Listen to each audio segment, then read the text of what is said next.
Good morning, everyone. Thank you for joining me today in our Everyday God Daily Devotion.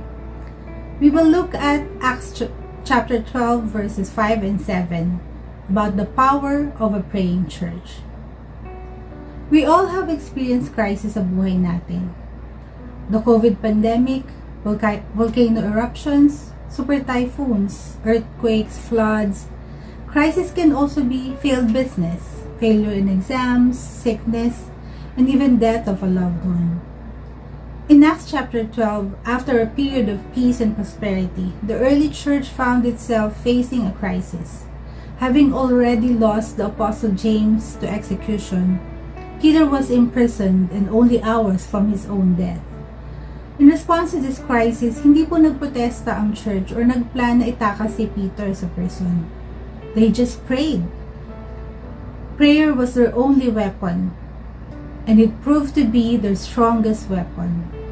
This chapter from the history of the early church speaks to us, the church of today, and reminds us that all the powers of hell cannot overcome the church when it goes on its knees in prayer.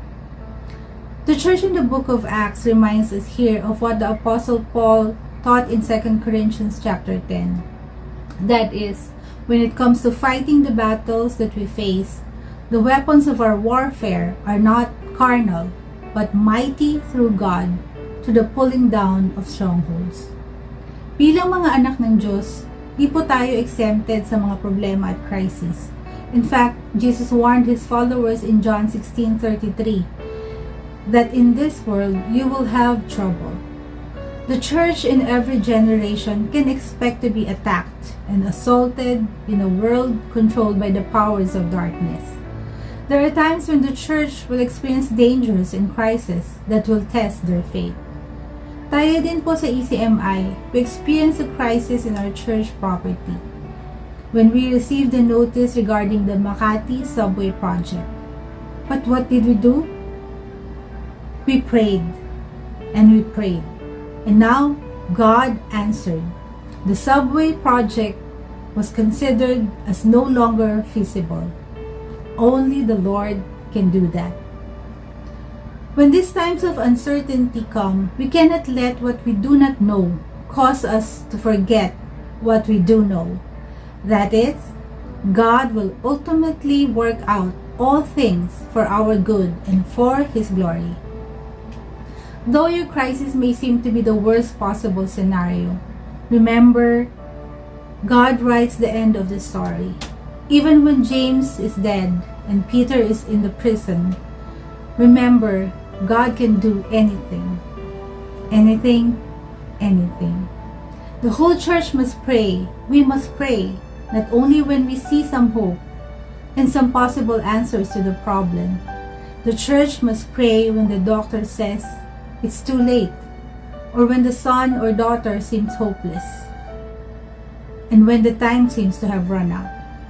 Yes, Peter was kept in prison and chained to guards, but despite all that, prayer was being made for him by the church. They prayed and kept praying.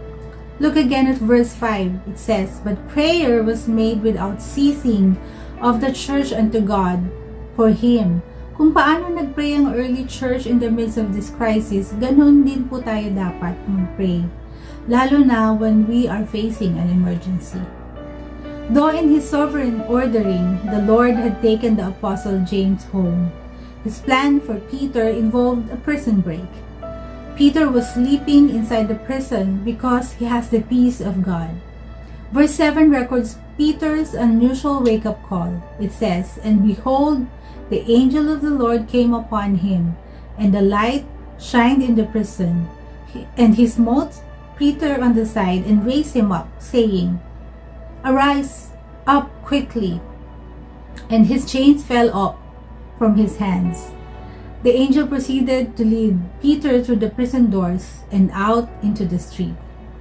As we look at this scene of miraculous deliverance, God intervened and did the impossible on behalf of His servant and His people.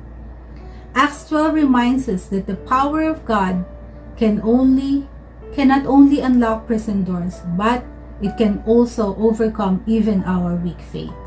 Have a blessed day, everyone.